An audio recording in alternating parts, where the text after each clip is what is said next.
Good afternoon. Thank y'all for your great comment. I'd like to ask a couple of questions. I've been writing my dissertation. I've been dealing with Pan-Africanism. What do you, I'd like to know, do you see a role for Pan-Africanism for black people in the world? I mean, cooperation for black people here in the diaspora and black people on the continent. And when you say Pan-African, it's cultural cooperation, economic cooperation, political cooperation, but also based on culture and historical understanding of the history and culture. All right, Marcus Garvey, I didn't hear nobody. Thank you, yay. Marcus Garvey, he was practical, but he had businesses, he had stock companies, he had a shipping line to go to Africa, take products, and bring away and trade in Africa. He was talking about Pan-Africanism. All right.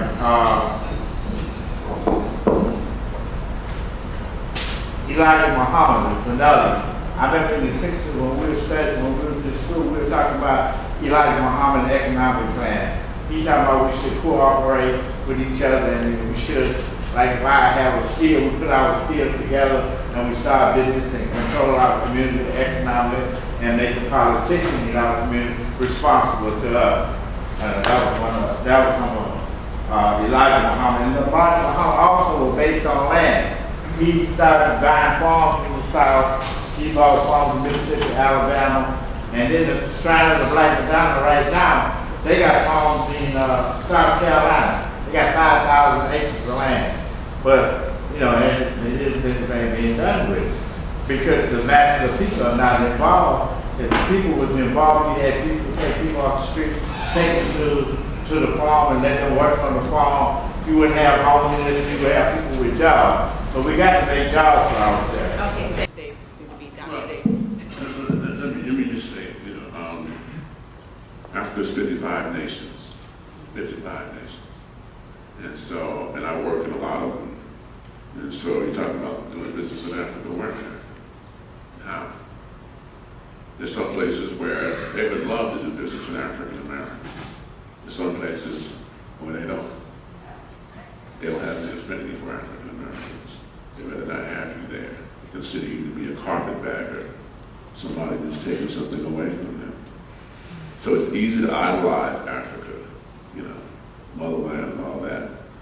But the devil in what you're doing, of course, is going to be in the details. You know, we'll be talking about how we're going to do it. Okay. Something else. You know, we talk about doing business in these places and doing businesses here. You know, we don't even talk about business very much in the black community. So what white folks do, they have ways of cataloging what they do. And it kind of begins to feed on itself. It creates its own momentum. You know, we do transactions every day in our community. Nobody even knows them. And just use a little example. I mean, some of you, most of you are probably too young. Every little girl in the black community, when I grew up in New York, on the stoop, could braid hair. Okay. But until a movie came out called 10, started an actress named Bo Derek. Then all of a sudden, you braid hair $600, $700. So we do that. Everybody knows how to braid hair, but the value didn't attach to it until the movie was made. Then all of a sudden, it became something with value. And of course, by that time, we didn't control it anymore.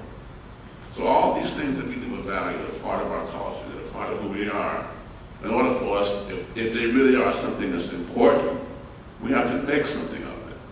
We have to make who we are important. Every transaction where I give you $1, you give me a service, and you really give me that service, that dollar is real, it's a value. What we lack is the ability, okay, to hold high that which all people do. That dialogue, that's what we have. That's why they have books, why they have television stations and radio stations. They draw on and on about them and their story and their glory. We don't talk about any of our story. So you're talking about doing this in Africa, it's a wonderful idea.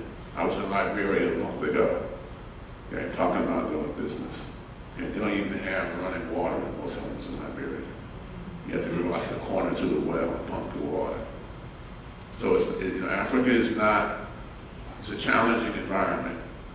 It's a rich environment, rich opportunities, but the question always is going to be, what specifically are you talking about? And we're running out of time. We've got time for these last two. Tracy Colson, Dennis Kimbrough School of Business. I just wanted to help to clarify, and I love your comments. You cannot pigeonhole both Booker T. Washington and Du Bois as crisscrossing.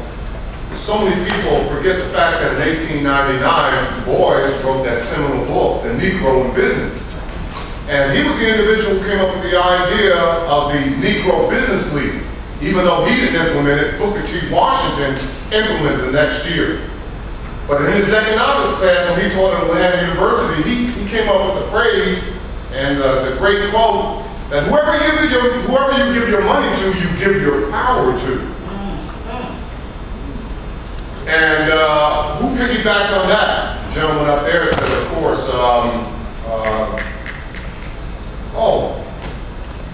who did you just say? Marcus Garvey. Marcus Garvey. What did Marcus Garvey say? I'll show you what wealth can do, I'll show you what race can do, but most importantly, I'll show you what wealth and race can do together. And it was also W.B. Du Bois who came up with the phrase, the talented 10. But he really didn't implement it. It was Henry Lionel Morehouse who wrote a letter, the namesake of Morehouse College, said there's so many to educate, we don't have the room. He said, we'll just concentrate on the talented 10.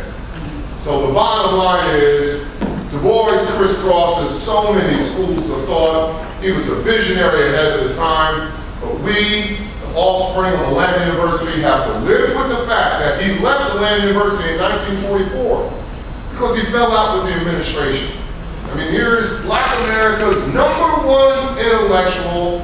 If we go back and read it, when he wrote The Negro in Business, he was talking about blacks doing business, creating capital.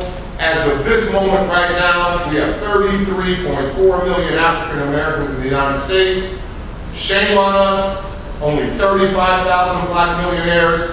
When you look at our resources, when you look at our buying dollars, our consumption dollars, when you look at the level of our education, we are wealthier than half the countries that belong to the United Nations.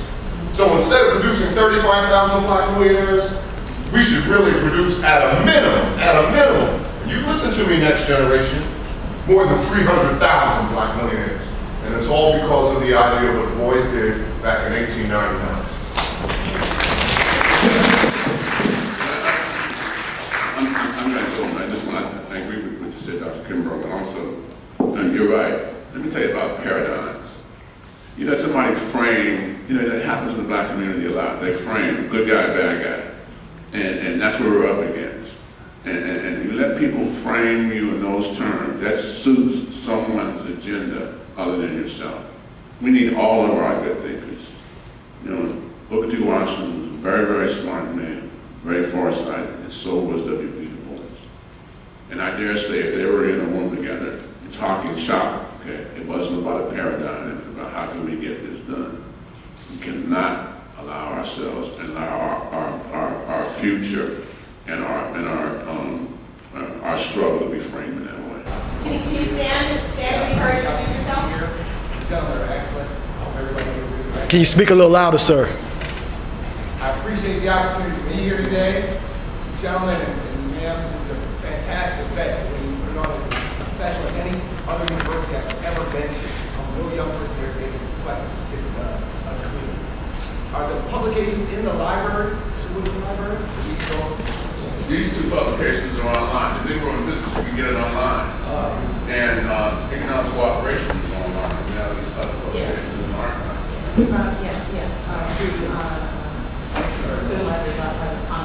www.cau.edu.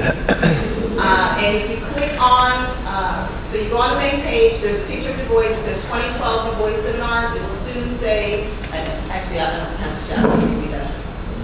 It will soon say 2012 Du Bois seminars and 2013 Du Bois conference.